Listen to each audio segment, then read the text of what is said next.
Now I am going to explain optimal page replacement algorithm.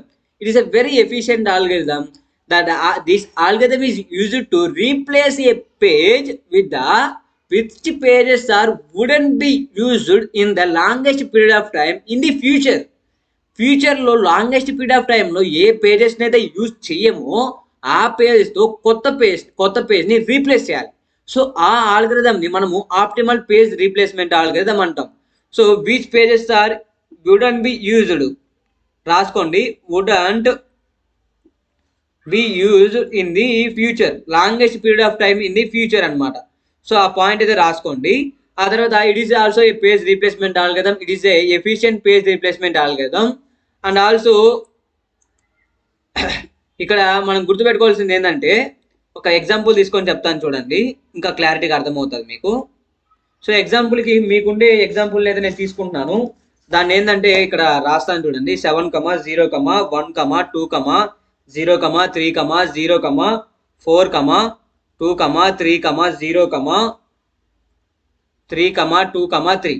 So this is the example which I have given in your textbook. So I am taking this example only. So it is also came for the SEM exam. So concentrate on this. So first page frames ఎంత టేబుల్కి ఇక్కడ 4 తీసుకుంటున్నాను. So ఇక్కడ దీంట్లో వచ్చి first 7 insert చేస్తున్నా, 7. So first 7 అయితే insert చేస్తున్నాను, ఎందుకంటే ఇక్కడ మనకి ఫస్ట్ మిస్ అవుతుంది కదా, లేదు కాబట్టి మిస్ అయింది. 7 ఇన్సర్ట్ చేస్తున్నా. ఆ సెకండ్ టైం మళ్ళీ ఏమైంది, మళ్ళీ 0 కూడా లేదు కాబట్టి మిస్ అవుతుంది. సో 7, 0, ఇంకా మనకి రెండు పేజెస్ని అయితే స్టోర్ చేసుకోవచ్చు. ఇక్కడ 1 కూడా మిస్ అవుతుంది మనకి, సో దాన్ని కూడా నేను డైరెక్ట్గా ఇన్సర్ట్ చేస్తాను. సో 1 ఇంకొక ఫ్రేమ్ అయితే ఉంది మనకి. ఇక్కడ 2 కూడా లేదు కాబట్టి దాన్ని కూడా డైరెక్ట్గా ఇన్సర్ట్ చేస్తున్నా, 1, 0, 7. సో ఇది కూడా ఏమైంది, మనకి మిస్ అయింది అనమాట. సో ఇప్పుడు మళ్ళీ చూద్దాం. ఇప్పుడు ఏమైపోయింది, మనకి పేజ్ టేబుల్ ఫిల్ అయిపోయింది. సో ఇప్పుడు మనం ఏం చేయాలి, నెక్స్ట్ వచ్చేది ఏంది, 0. సో 0 ఆల్రెడీ ఇక్కడ మనకు ఉంది కాబట్టి హిట్ అవుతుంది అనమాట. 7, 0, 1, 2 హిట్ అయిపోయింది. సో ఇప్పుడు ఇంకొకటి చూద్దాం. ఇప్పుడు ఏంది, 3. So 3 is a new page which wouldn't be there in the previous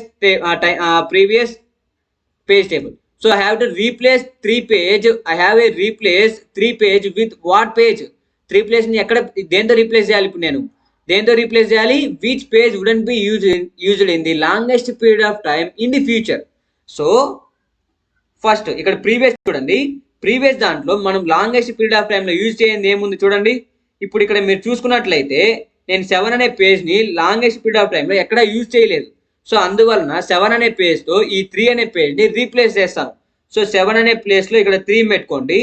ఇక్కడ కూడా మిస్ అయింది కాబట్టి 3 ఇన్సర్ట్ చేస్తున్నా, 3, 0, 1, 2. ఇప్పుడు మళ్ళీ చెప్పాలి, మీరు చెప్పాలి, మీరు ఇంకా చూడండి. ఇప్పుడు ఇక్కడ ఇంకొకటి కొత్త పేజ్ 0 ఆల్రెడీ ఉంది కాబట్టి హిట్ అయింది, 1, 2. ఇక్కడ ఏమైంది, హిట్ అయింది. ఓకేనా. ఇప్పుడు మళ్ళీ స్టార్టింగ్కి వస్తున్నా. ఇప్పుడు చూడండి, మళ్ళీ ఇక్కడ ఇప్పుడు కొత్తది ఏముంది, 0 అయిపోయింది, 4 అనేది కొత్త పేజ్. ఇప్పుడు 4 అనే పేజ్ నేను దేంతో రీప్లేస్ చేయాలి చెప్పండి. ఇక్కడ మీరు చూసుకున్నట్లయితే 0 అనేది లాంగెస్ట్ పీరియడ్ ఆఫ్ టైం ఎక్కడైనా యూజ్ చేసామా, 0ని యూజ్ చేసాము, 3ని యూజ్ చేస్తున్నాము, అండ్ 1 ఎక్కడ యూజ్ చేయలేదు, అవునా. సో 1 ఎక్కడ యూజ్ చేయలేదు. సో ఈ 1 అనే దాంట్లో మనం ఈ 4 అనే పేజ్ని రీప్లేస్ చేస్తాం, ఎందుకంటే ఫ్యూచర్లో ఎక్కడ 1ని యూజ్ చేయలేదు. సో అందుకే 4ని ఇక్కడ పెట్టండి 1 ప్లేస్లో, అండ్ 0, 3, 2 అనమాట. సో ఇక్కడ 4 ఇన్సర్ట్ చేసాం, అంటే ఇక్కడ మిస్ అయింది. సో ఇది మిస్ అయింది, మళ్ళీ తీసుకోండి. మళ్ళీ ఇప్పుడు ఏమవుతుంది, కొత్త పేజ్ ఏముంది, ఇక్కడ 2 ఉంది, 2 ఆల్రెడీ ఉంది టేబుల్లో. సో 2, 4, 0, 3 మనకి ఇక్కడ ఏమైంది, మళ్ళీ హిట్ అయింది అనమాట. సో నెక్స్ట్ మళ్ళీ చూసుకున్నట్లయితే మీరు ఇంకేముంది, ఇక్కడ నెక్స్ట్ మళ్ళీ 3 ఉంది. 3 కూడా మనకి ఏమవుతుంది, ఆల్రెడీ ఉంది కాబట్టి హిట్ అవుతుంది అనమాట. 3, 0, 4, 2. సో ఇక్కడ కూడా మనకి ఏమైంది, హిట్ అయింది. నెక్స్ట్ ఏంది, 3 కూడా హిట్ అయింది. నెక్స్ట్ 2 ఉంది, 3 ఉంది. సో అన్నీ మనకి ఏమవుతాయి, నెక్స్ట్ ఇక్కడ 2, 4, 0, 3 హిట్ అవుతుంది. మళ్ళీ 0, 2, 4, 2, 4, 0, 3 మళ్ళీ ఇక్కడ కూడా 3 హిట్ అవుతుంది, 3 హిట్ అవుతుంది, 2 హిట్ అవుతుంది, 3 హిట్ అవుతుంది, 0 హిట్ అవుతుంది. సో ఇక్కడ పేజ్ ఫాల్ట్స్ ఎన్ని ఉన్నాయి చెప్పండి ఒకసారి మీరు. చూడండి ఇక్కడ 0, ఇక్కడ 2 అన్న 2 ఆల్రెడీ ఉంది, 3 అన్న 3 ఆల్రెడీ ఉంది, 3 ఇక్కడ 3 ఉంది, 0 ఆల్రెడీ ఉంది కాబట్టి హిట్ అని రాస్తున్నాను గైస్, డోంట్ కన్ఫ్యూజ్. సో ఇప్పుడు ఇక్కడ మీరు చూసుకున్నట్లయితే ఈ ఎగ్జాంపుల్కి పేజ్ ఫాల్ట్స్ ఎన్ని ఉన్నాయి మనకి చెప్పండి, లెక్క పెట్టి ఒకసారి. 1 2 3 4 5 6. So 6 page faults are they for this example. So మీరు ఎగ్జామ్లో దీన్ని కూడా పేజ్ ఫాల్ట్స్ కూడా రాయాలి గైస్, అప్పుడే మార్క్స్ పడతాయి. ఎందుకంటే మీరు ఈ డయాగ్రామ్ వేసే మార్క్స్ ఫుల్ పడిపోవు. ఈ ఆప్టిమల్ పేజ్ రీప్లేస్మెంట్ గా ఆల్గరిథం గురించి ఒక 2 పాయింట్లు, ఈ ఎగ్జాంపుల్, ఈ టేబుల్స్ అనేది నీట్గా గీయండి. ఇది నా బోర్డు పెన్ కాబట్టి సరిగ్గా రావడం లేదు, గీస్తా ఉంటే నోట్బుక్ పెన్ బాగా గీయండి. అండ్ పెద్ద దానిపైన రాయండి ఏమి ఇన్సర్ట్ చేస్తున్నామని. మిస్ ఎందుకు అయిందో కూడా రాయండి స్టెప్ బై స్టెప్ లాగా. ఇది మిస్ అయింది ఎందుకంటే ఇక్కడ అది లేదు, ఆ ఎలిమెంట్ లేదు కాబట్టి నేను మళ్ళీ ఇన్సర్ట్ చేస్తున్నా. ఇక్కడ మిస్ అయింది, ఇన్సర్ట్ చేస్తున్నా. ఇక్కడ ఎందుకు హిట్ అయింది, ఆల్రెడీ ఆ పేజ్ ఆ టేబుల్లో ఉంది కాబట్టి హిట్ అయింది. Already the place is occurred in the page table are available in the page table, that's why it is hit. If the page is not there in the page table then it is miss.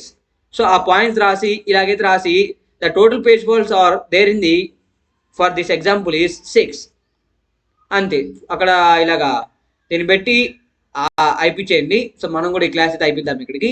Thank you guys, please subscribe to our channel and share this video to your family and friends and please subscribe. మీరు చేసే ప్రతి ఒక్క subscribe కూడా నా ఛానల్ని ఇంకా ముందుకు తీసుకెళ్ళినట్టు ఉంటుంది, మరికొంతమందికి ఉపయోగపడడానికి. అండ్ ప్లీజ్ నన్ను కూడా ఇంకా మోటివేట్ చేసిన అవుతారు. Please subscribe to our channel. Thank you guys.